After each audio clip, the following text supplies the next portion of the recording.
Welcome to Bachademia, a podcast so educational two professors could be hosting it. Hi, I'm Dr. Danielle Dick, and joining me is Dr. Bill Henneman.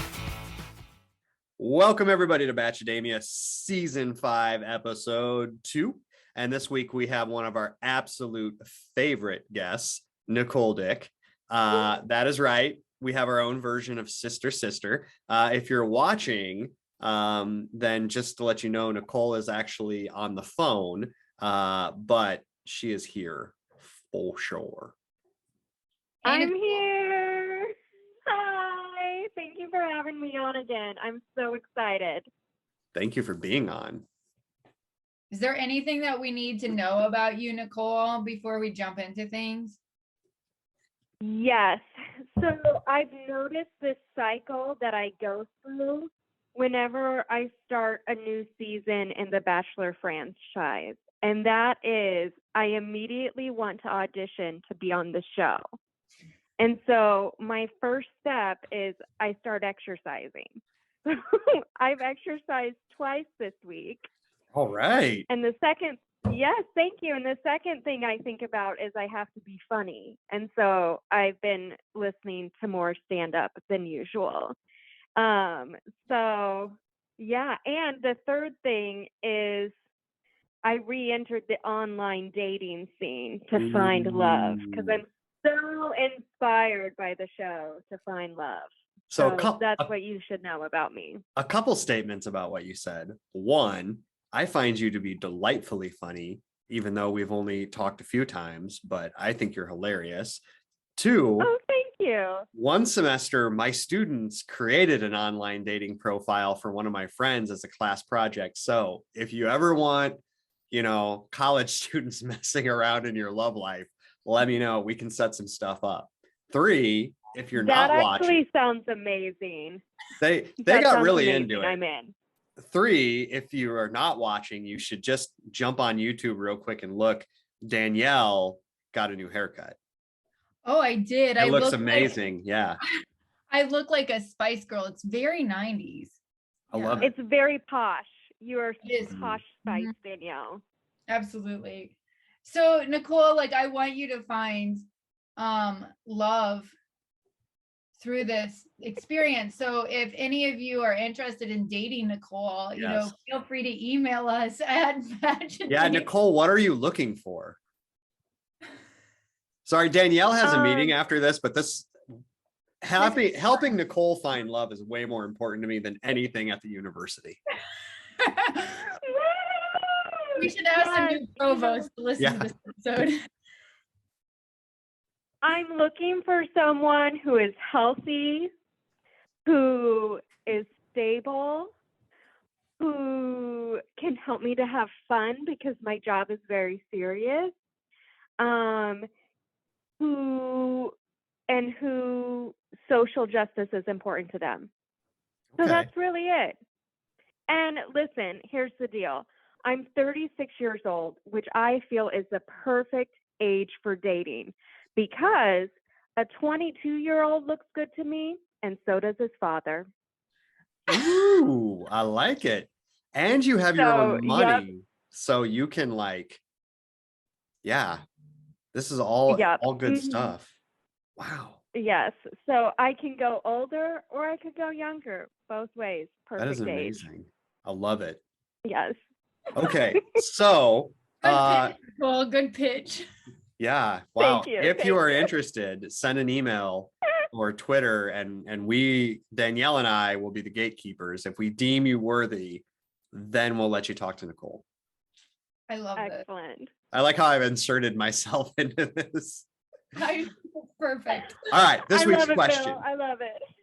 If you had to compete against a fifth grader in a test of knowledge, what subject would you most likely get hosed at? Would the fifth grader just wax you at? Oh, I would definitely lose in any math contest. My almost 6-year-old, tomorrow is Harper's birthday. Happy birthday, Harper. Happy birthday, Harper. And he can already do math better than me, but he's also freakishly good at math. So, he's like an almost 6-year-old and can multiply and divide and all sorts of things and big numbers. So Yes, yeah, fast math, math. He's really good at fast math. he is. He does it all in his head. But so I would definitely lose to a fifth grader in math. But I think I'd really wipe him in vocabulary. I'd destroy a fifth grader in vocabulary. You do always impress me with some of the words you come up with, like vapid, and not just like the big word, but you use it very well. It's not like where you use it and I'm like, I don't know if that fits. It's I very think I make up words sometimes. So and this is a family thing, isn't it, Nicole? Like, Nicole, what's a chest or drawer? A chest or drawer is a chest of drawers. But we call them chest or drawers. I like it. Yep. Yeah, like chest. Yep. It's his drawers. So Nicole, what would you compete against a fifth grader in, and they would win? Okay, definitely math. So here's the thing. I had to take statistics in college 4 times before I passed it. And I actually have no shame around that. Like, math is hard. We all can't be good at it, so I'll let others shine. But I feel like what I'd be really good at is music. I would just rule the music class Okay. in You'd fifth grade. Yep. Like elbow a fifth grader to sing the solo. So Danielle Yes, has told me that her husband has a theory that all people raised Mormon are just inherently amazing at music. So are you saying, is this a general fifth grade class, or is this a class of Mormons? Because I feel like that's a really, like, it raises the level, right? Okay, you did just raise the stakes. Yeah. So I feel like if it was a class of Mormon fifth graders, I would be competitive, but I definitely would not make top 10. Yeah. Mormons are very musical. It's true. That's what I've heard. Yeah, So, I don't know why, but it is very true. And everyone's pretty much very good public speakers as well. So I grew up Yep. evangelical, and my parents at one point considered homeschooling. And so, as we're just insulting all religions here, I'll take my shots at the evangelical area that I was growing up in. And I feel like all of them are very good at spelling. Like, when they were homeschooled, they may not understand science or anything else, but spelling was really, and I am a horrible speller. And Elaine will back me up on this. And so I would get just, when they were doing the spelling competition on the show, the whole time I was sitting there, I was like, I can't spell that. I can't spell that. And it's like, I was so beaten down by spelling tests that I just gave up trying, and I just spell it how I want. And then when someone corrects me, I'm just like, sure. Yeah. And so, like, if you ever correct me, if I spell like yellow, and you're like, Bill, you forgot an L, there's 3 L's in yellow, I'd probably just be like, all right, well, you got me. I don't know how to spell yellow. Yep. I have to sing the Gwen Stefani banana song to spell banana. Oh yeah. I think that's so we funny. Should make this our stereotype episode, yep. Where we just like lean really hard into it. It's like we're just like the opposite of what we normally try to do. Yeah. Yeah. I like it. As Nicole said, she wanted social justice at the heart of any man. She's like, well, let's show you what you don't. Here we go. Yep. Okay. Here we go. Oh my goodness. All right, let's get going. Danielle's important and has a meeting. She's got to get to a meeting after this, okay? She can't just sit around and screw off like me and Nicole. Yep. All right. Okay, so we're going to support you, Danielle. Yep, we're here. Episode starts with pastries that go untouched and girl talk. And any thoughts on the girl talk? She said all the guys seem genuine and authentic. I like Tayshia. And Tayshia. Yeah. As far as this authentic thing, like, I just don't believe in authenticity, right? So like, I do think that people can come across as being more genuine or like honest in their intentions, I guess. But I don't know that I think this group is any more or less authentic. That Authentic. word. Speaking of making up words, authentic, athletic. Authentic. Yeah. What do you think, Nicole? Yeah, so I think it was foreshadowing because that was definitely the theme of the whole episode was who's being real and who's not, especially towards the end. So it was just foreshadowing. Those producers toying with us. Shocking plot in the Bachelor series. Yep. All right, so they go on the first group date, and we got Brandon, Romeo, Rick, PJ, Will, Olumide, Danielle, LT, and Peter, and they're going to compete against children. First off, were those child actors? They had to be actors. Yes. Okay, Absolutely. All right, that's what I thought.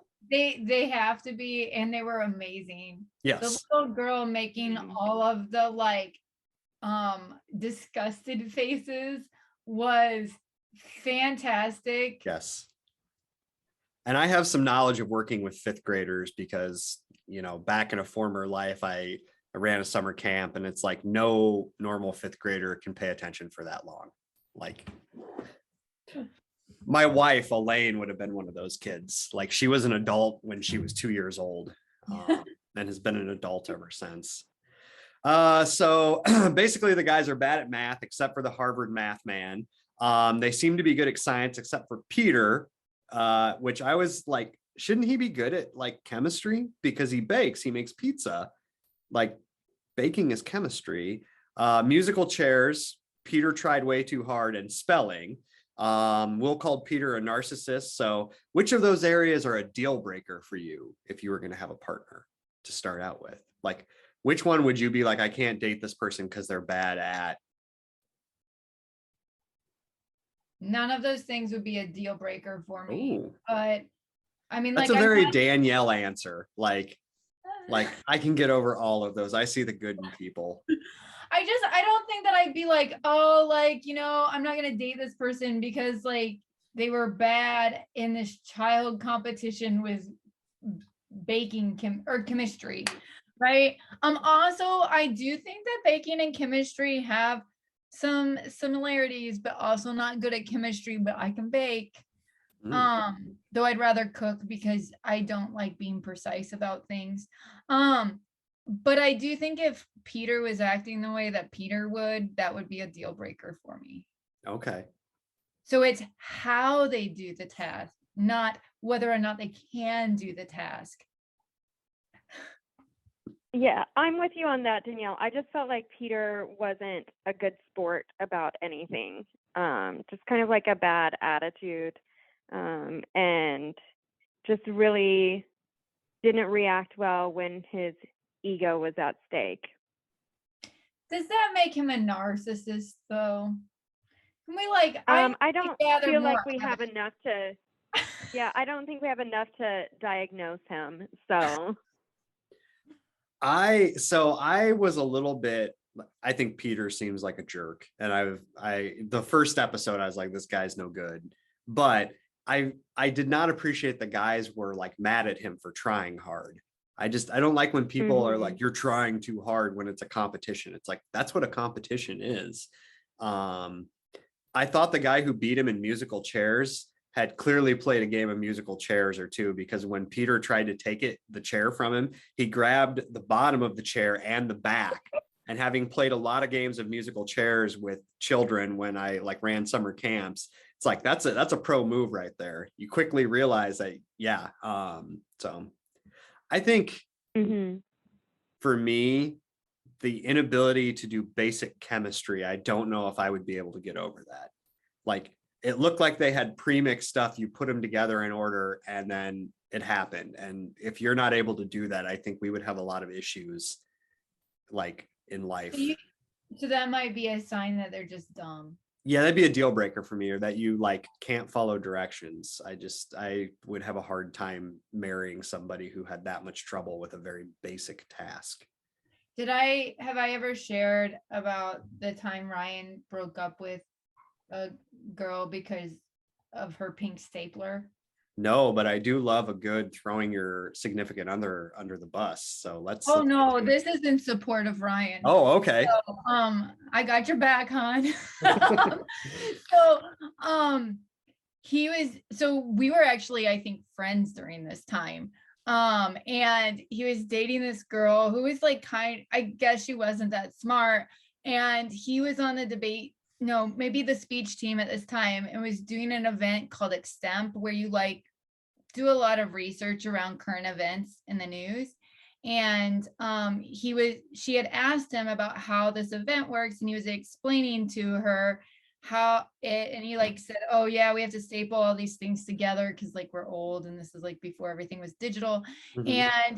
And she starts laughing and she's like, I have a pink stapler. And he's like, I just like shared all this like kind of complex, interesting stuff with her, and she just like laughed and told me that she has a pink stapler. And he's like, I just never called her back after that. He ghosted her before ghosting was like a thing. That's an acceptable move, in my opinion. Yeah, I appreciate that. Yeah. But so now sometimes Pink I stapler. have pink stapler moments, right? Where I'm like, oh, you just broke up with me, didn't you? Because I just had a pink stapler moment. I feel like if you marry someone long enough that they're going to have a pink stapler moment, right? Where you're telling them something and they say something and it's like, that's not even related, honey.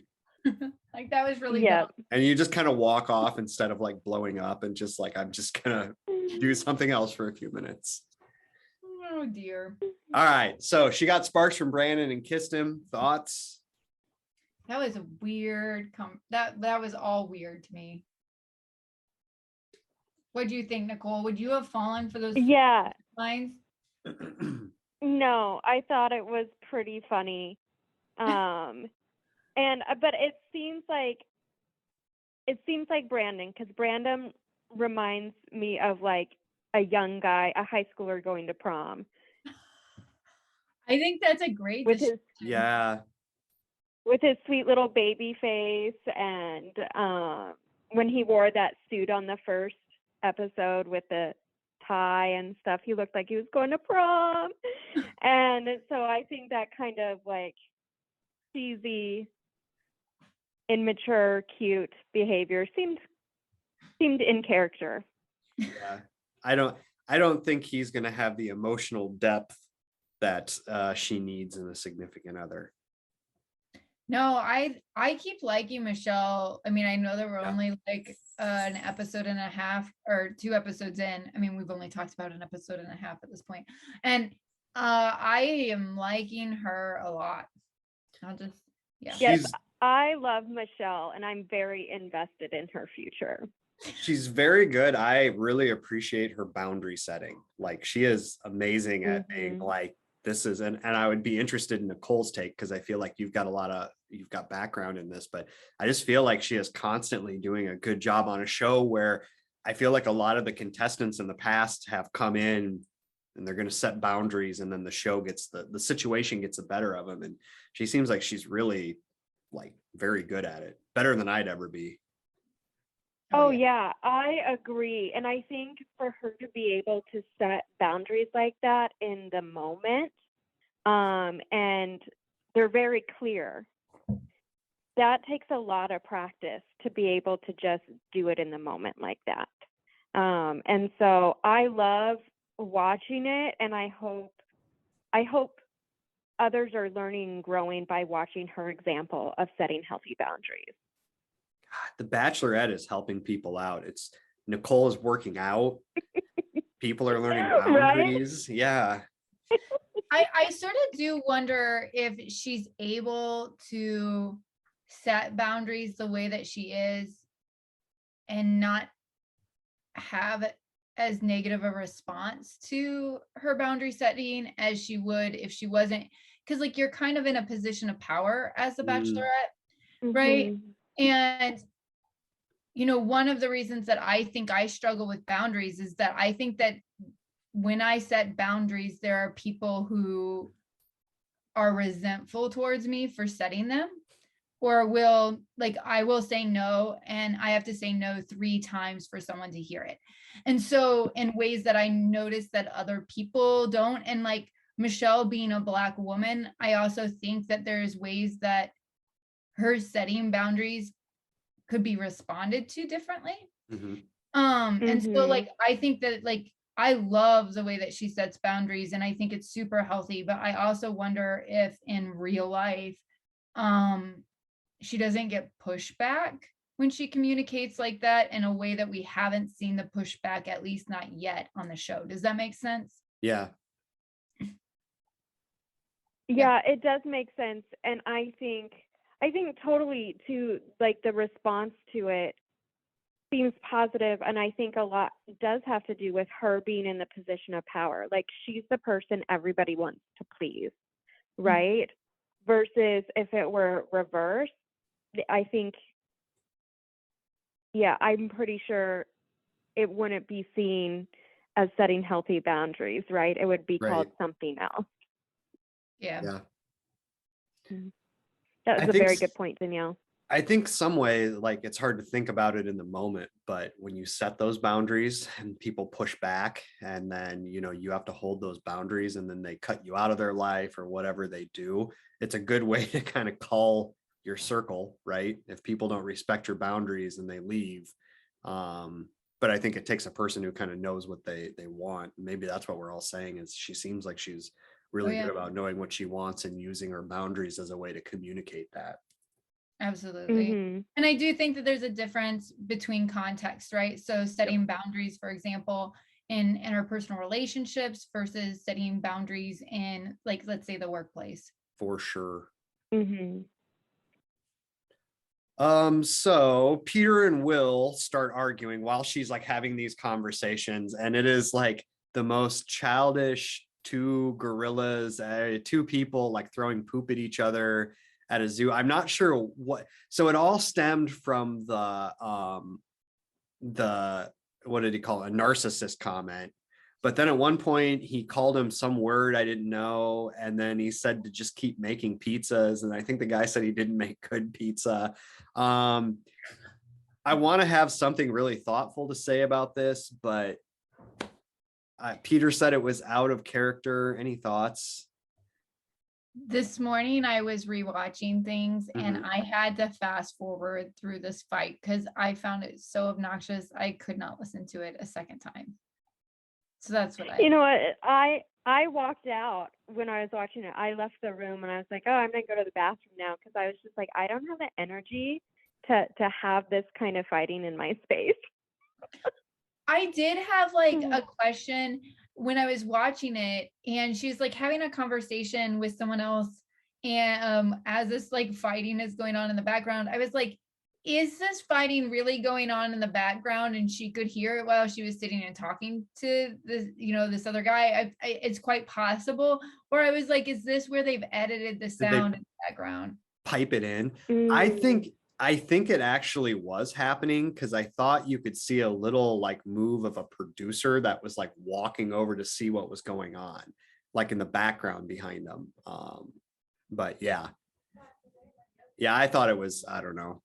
I don't know why you have that argument. I think your best bet is to just be like, oh, sorry, man, I was just joking. Yeah, you're right. I won't do it again. Walk off. Like but maybe when I was 23, I would have engaged in that argument. So I'm just so tired. I just don't know if I have the energy in life to have that type of argument. I also think that there's like Peter is trying to get camera time. Yeah. Oh yeah.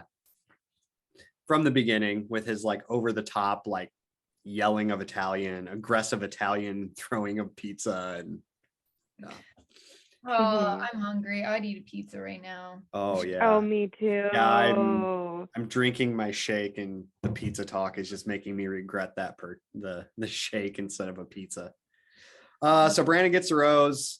Then Jamie gets the one-on-one. They go to Joshua Tree and climb. Jamie talked about his family. Jamie discloses that throughout his childhood, his mother had some pretty severe mental health issues. Jamie and his sister had to take care of the mother while going to school, and eventually she passed away from suicide.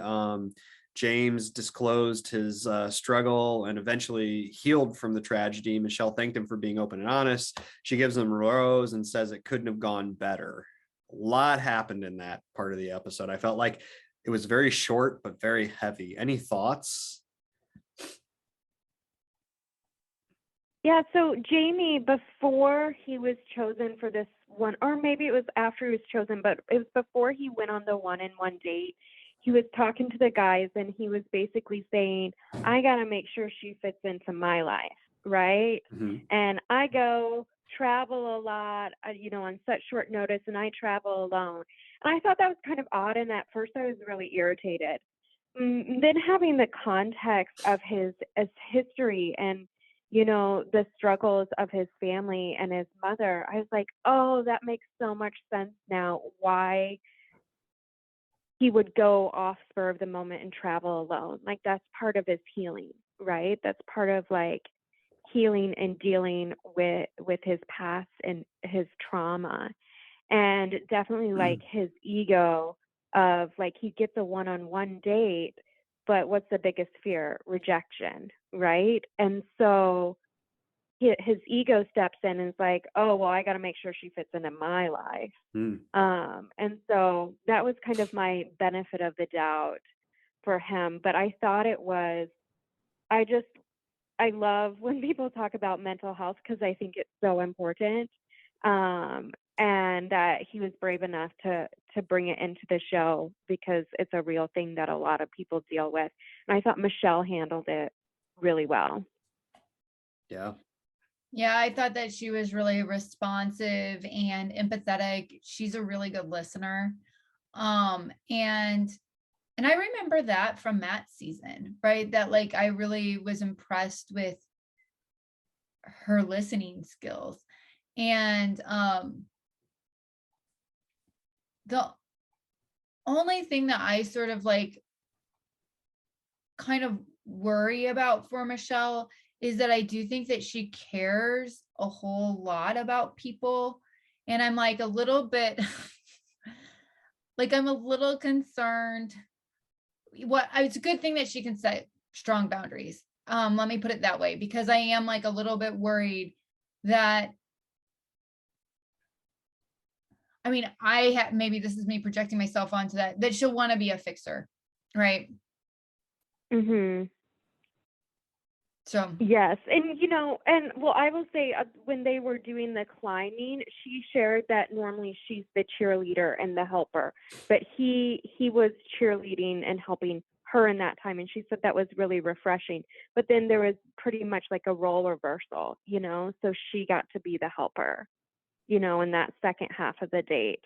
And I will say too, I do worry. I think she has great boundaries, but I do worry about emotional empathy is so important, but it's a double-edged sword because on the other half of it, people can use emotional empathy as a tool to manipulate, right? Right. And so that's what I worry about and get concerned about is people using that to form a connection that actually isn't really stable, right? yeah. Great. Yeah, I think that kind of captures what I was like trying to express really well, Nicole. What was Oh, look at this. Sister supporting sisters. I love it. Yes. Yeah, I don't know. I have such conflicting feelings about Jamie by the end of the episode. Yeah. So Oh, I me guess too. I can't wait to get to that part. Yeah. So let's move on. So we have plenty of time if we're done with that. Any closing thoughts on their date? No. So interestingly, they do a second group date and it's basketball. And here's what I've decided. So Katie owned a vibrator. And so everything was about sex positivity. And Michelle is a teacher and played basketball. So every date is going to be about basketball or children, I guess. I hope they branch out because I feel like she probably has lots of different qualities to her, but I hope they don't reduce her to two things. Also, no surprise, Joe's a really good basketball player. He played for the University of Minnesota. And no surprise, Michelle likes it. Joe's team loses, but he wins the MVP and gets to go to the after party. Here are my first couple thoughts. I really wish they would have made 5 of the guys play the 2 WNBA players, because the WNBA players would have absolutely destroyed them. And it would have been glorious to watch those men get just crushed, and their egos be crushed. And I like watching people just get put in their place. Second, Joe lets Michelle know that a coach near and dear to him has died. They kiss. She says sparks fly.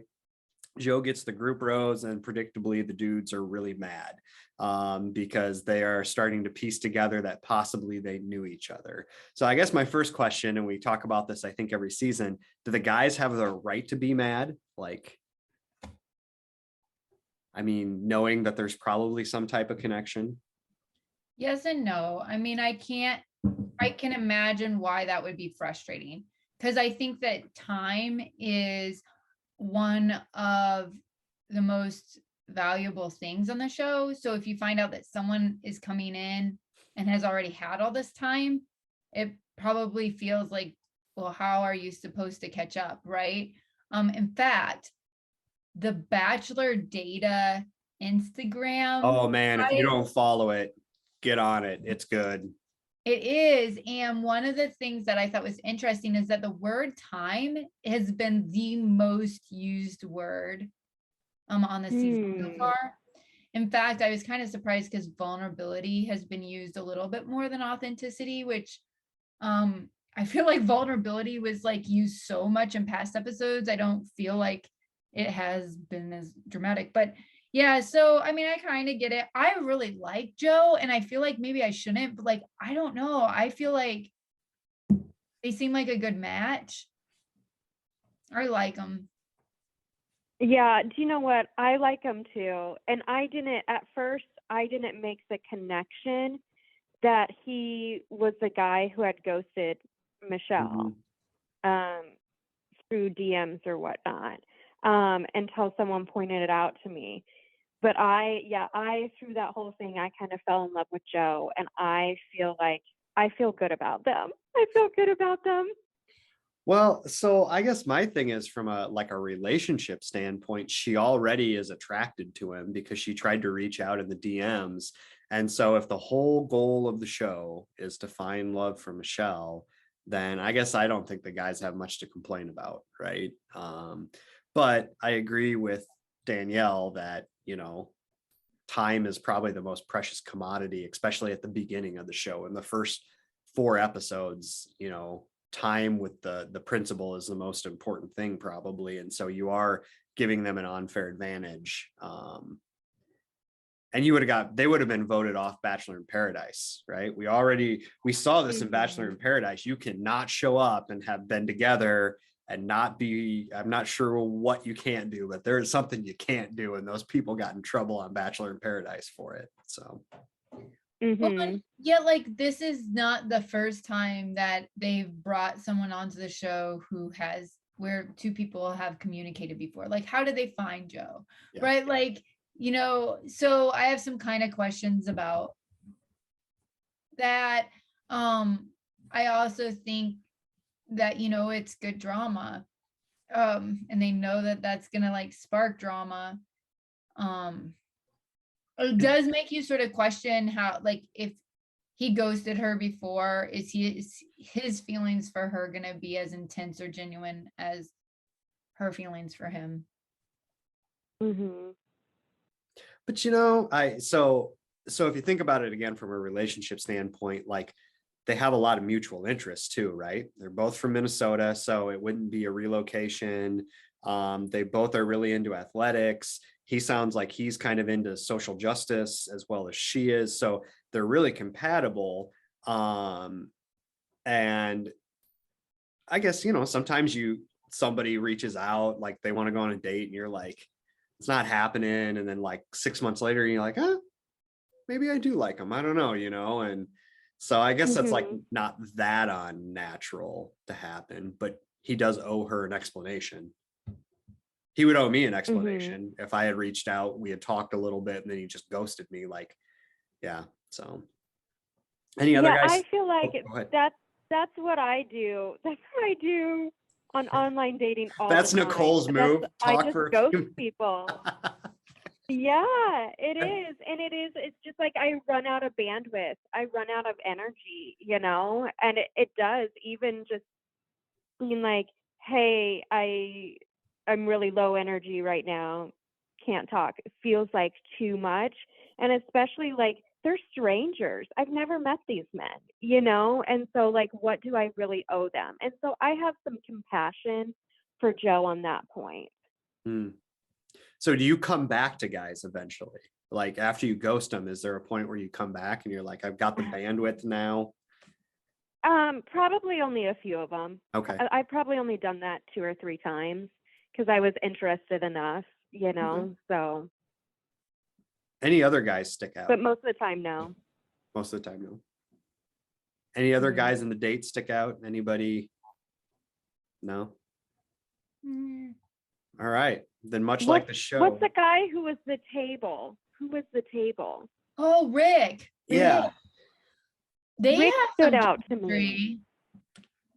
Yeah, they have some chemistry. I noticed like when they talked, they were like talking on the bench earlier in the episode. His like the way their bodies, like he had his arm around her, and like the way that their nonverbals were pretty strong. I can't decide if I really like, sometimes I really like Rick and other times I'm like, this guy's kind of weird and creepy. I Mhm. like go back and forth between like I like Rick and like being kind of like weirded out by him. I feel like it's the I'm the long. same way. Go ahead, Nicole. Oh no, I was just gonna say I feel the same way. Like there's something about Rick that I'm really drawn to, but then all of a sudden I'm like, ooh, his eyes are shifty. And I think like take a step back. I think it's the long pauses between saying, like, he has this way of saying things and it takes really weird long pauses that, like, it just, yeah, it's creepy. But then other times I'm like, yeah, he seems like a good guy. He's good looking. He's got Mhm. great eyelashes. Yep. It almost looks like he's wearing like eyeliner. His eyelashes are so thick, and like that's Mhm. simultaneously what makes him like attractive, but also part of what I think makes him have like shifty eyes. All right. So, cocktail party. Jamie pulls Michelle aside and says the guys think she had something with Joe before the show. Doesn't matter to him. Okay. That's what he wants to. He could care less. He's very confident in who he is, but he's just bringing it up. Okay. Whatever. He's just bringing it's fine. Whatever. And then Michelle gets really busted up about it. She tells Tayshia that everyone was on the same level playing field. Then she pulls the dudes together and tells them that much. She says, everyone has the same level. Thoughts on that strategy? Mm. So I don't have, okay, so I want to like tell a little story. I feel Ooh. like somewhere Story time. Story time. I feel like somewhere there's, oops, sorry about that. That's fine. I feel like somewhere there's probably some good research that like names this sort of tactic. But so I wrote my dissertation on toilets, and it was fun but also incredibly serious. And it was really interesting being on the job market and listening to different people's like reactions to my research. And I was at, I'll give you an example. I was at a university interviewing, and the department head and the search chair were like, Danielle, like, we really, really love your research. We value it. Like, we kind of get it, but like our dean may not. So like, could you just like not tell him, like, because we don't have a problem with what you do, but like he might. So like, we're going to ask you to kind of like censor like what you do. And so then I meet with the dean, and the dean like had looked over my stuff, like he'd seen my Vita and stuff, and he's like, toilets, huh? You want to hear a fart joke? Right. He thought it was great. Right. And so I've like been really in tune to ways in which a lot of times, fast forward. Well, I'll go fast forward. I was on a committee looking at Family Medical Leave Act and parental leave policies. And what was really interesting is someone's like, oh, well, like, I would love it if we did this really awesome policy that y'all are discussing, but hypothetically, my neighbor wouldn't like it. So it's like, not me. I like totally support this, but my hypothetical neighbor would maybe not support this. And I've been so fascinated by ways that people don't take accountability for their own like prejudice or perceptions or like stereotypes around something by like creating hypothetical others that they think are going to disagree with something. And I felt like that's kind of what Jamie was doing, is he actually had all these concerns. And rather than owning those concerns about his own, he blames them and sort of like says, oh, well, all the guys are talking about this. So like he can bring up the concern, but not be accountable for like the fallout from it. Right. And I think that like, there's something happening there. And I feel like there's probably like a word or a theory or like something about this tactic, because it's not an uncommon one. That's like a sort of extra credit. It's like an extra credit that I don't have like a name for yet. Well, and he furthers that by like, when the guys are asking him, he basically does the thing where they're like, who said it? And he's like looking around. I'm like, I don't know. Let's get him. When we figure out who did it, let's get this guy, right? Nicole, you were going to say something. Yeah, I was going to say, I think that's a really interesting perspective, Danielle, and I 100% believe it. And I feel like I'm going to be thinking deeply about it for a little while. Well, what's hard is that I kind of empathize with Jamie at the same time, because I think that he had his one-on-one and you feel like, oh, I've really connected with this person and like, I want to pursue this relationship. And then I think you get jealous, right? Joe gets the next rose. I think that this whole show's setup is really hard for some people. And I felt like it was like jealousy and him going, oh, well, this is my biggest competition right now. I'm going to like take him out. And then in sort of like doing that, so it revealed something about his character that I like, that throws up red flags for me. Yeah, I think it's a red flag from like a relationship standpoint, that somebody would come to you and do that and then just be like, but it's fine with me, whatever, it's fine with me. I think that's not the type of person you want to build a trusting relationship with. I mean, research would predict that relationships that are happy are the ones where people come with their issues and talk them out, instead of saying, well, this person over here said it and it doesn't bother me. But because I think my response would be like, well, if it doesn't bother you, I don't need to have a conversation with you about it then. I also think that if he would have been like, hey, this kind of does bother me. Yeah. I think that she would have addressed it. And I think that she could have spoken to that with him. And then like he wouldn't have sort of like planted this like concern that she has now, that she doesn't necessarily trust these other guys. But I have to tell you, this is something I don't get. I'm like, they've only met you once, like, you know, like you've known each other for like a day. I always find it kind of weird when the Bachelor or the Bachelorette is like, oh my gosh, I can't believe that they're questioning my intention or like whatever. Cause I'm like, you know, like you're expecting them to like build trust, you know, like to gain your trust. Like you kind of have to do that too. I like kind of, so like I always think it's just interesting when they have this sort of like strong reaction to. Yes. So I have some thoughts about that. I think one, because it's really interesting. Why are you having such a strong reaction to these people that you kind of really don't know? But I think as the actual Bachelorette, it's been a really long journey to like be in this spot. And there's lots of players that we don't see, like all the producers and the relationships that you have with the people who do the interviews and the cameramen and stuff. And so it's like you've gone through all of this and had to gain and earn so much trust to even become the bachelorette, right? And so then you kind of group everyone together and it's like, well, if I'm in this position, I should just automatically get this trust because all these other people trust me. Does that kind of make sense? Yeah, I think that's interesting. And I think too, one thing about Jamie for me that really, really bothered me was, and I thought it was a form of manipulation, when he was telling Michelle these things that he supposedly heard everyone else talking about, he used her word authentic.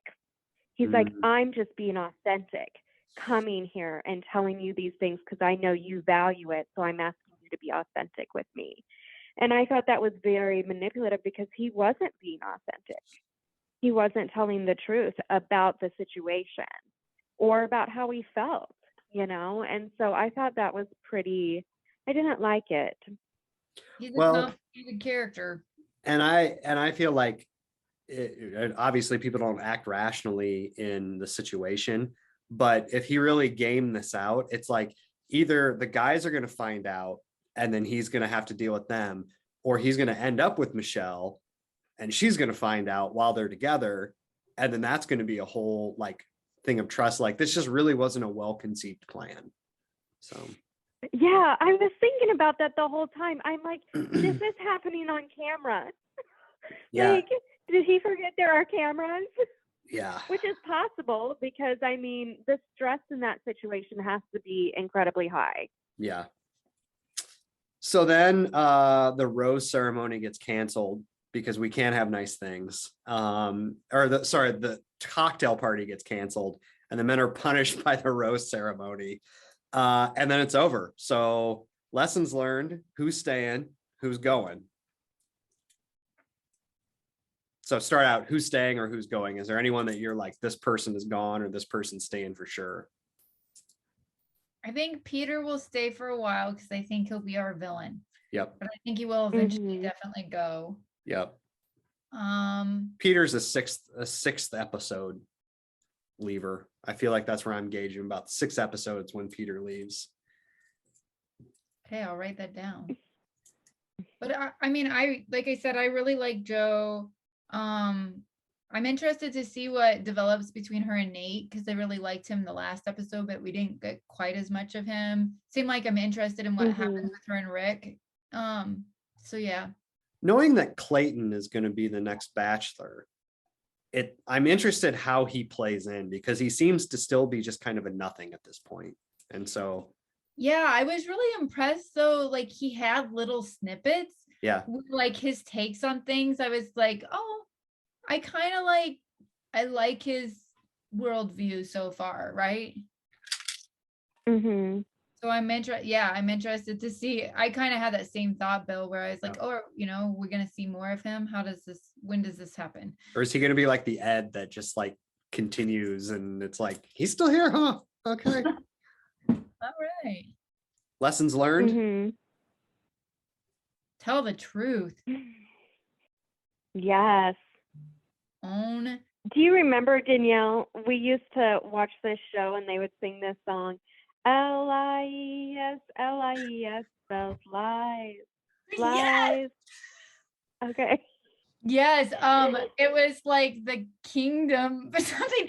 It was like teaching the 10 commandments. It was this like cartoon. We watched it a lot, and you should not lie. Yep, don't lie. You all, I know I have to go to a meeting, but you all, I had a dream and Matt James was in it, and I think I was feeding him.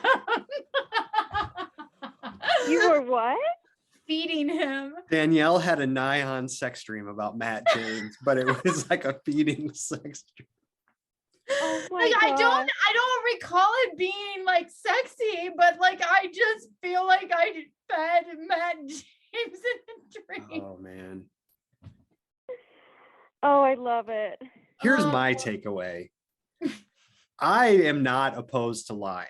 And sometimes I think lying can be useful in relationships because it saves both people's ego. I think you should really think through the repercussions of every lie. So if you're doing it to save somebody or it's a noble reason, I'm all for it. But if you're doing it just because you want to get out of responsibility, then you shouldn't lie. We need to share that VHS with Bill. Yeah. It's a hard and fast rule with the animal kingdom of God. I don't know what that is. Yeah, I don't remember either. I'll Google it. All right. I'll Google it because I never forgot those songs. I'm pretty sure I know almost all of those songs still. You never forget the religious songs. Like I remember the Awana song. I remember the Hypocriter song that we used to sing in Awanas. Yeah. Religion is amazing at beating in like morals through song into your head. Yes. All right, Nicole, you get the last words, but before, remember, review us on Apple and you could win a custom tie-dyed shirt from Tie-Dye Sue. Our first giveaway. Yes. Excited, y'all. Nicole, shout outs. Even though I'm a participant, can I maybe win a t-shirt? Oh yeah, for sure. If you put your name in, yeah. Okay. I want to do between a you, shout-out God, and Sue. It's between you, God, and okay. Stu once we draw your name. Sweet. Yeah, so I want to do a shout out to the girls that I watched Bachelorette with. So Amanda, Emily, Melissa, and Sarah, thanks for being there and showing up and watching the show with me. And thank you, Bill and Danielle, for having me on. Man, Thank you for being on. Yeah, this show's been a lot of love today. I feel like it's been very uplifting. Everyone have a good rest of your week. Go into that weekend. Enjoy it. We'll see you next week, right? Thank you. Thanks, Nicole. It was great to talk to you. Bye. Bye. You too. Bye.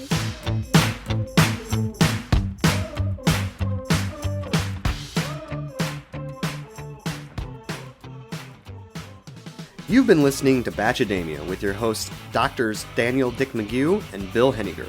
All opinions expressed on this show are solely the opinion of the person who spoke them. If you like our podcast, please consider following us, leaving us a 5-star rating, and a positive review wherever you listen to your podcasts. Also, please share with your friends, family, and other ardent Bachelor content lovers. If you have comments or questions you would like us to address on the show, you can email us at bachademia@gmail.com or on the Twitter with the handle @Bachademia. Thanks for listening.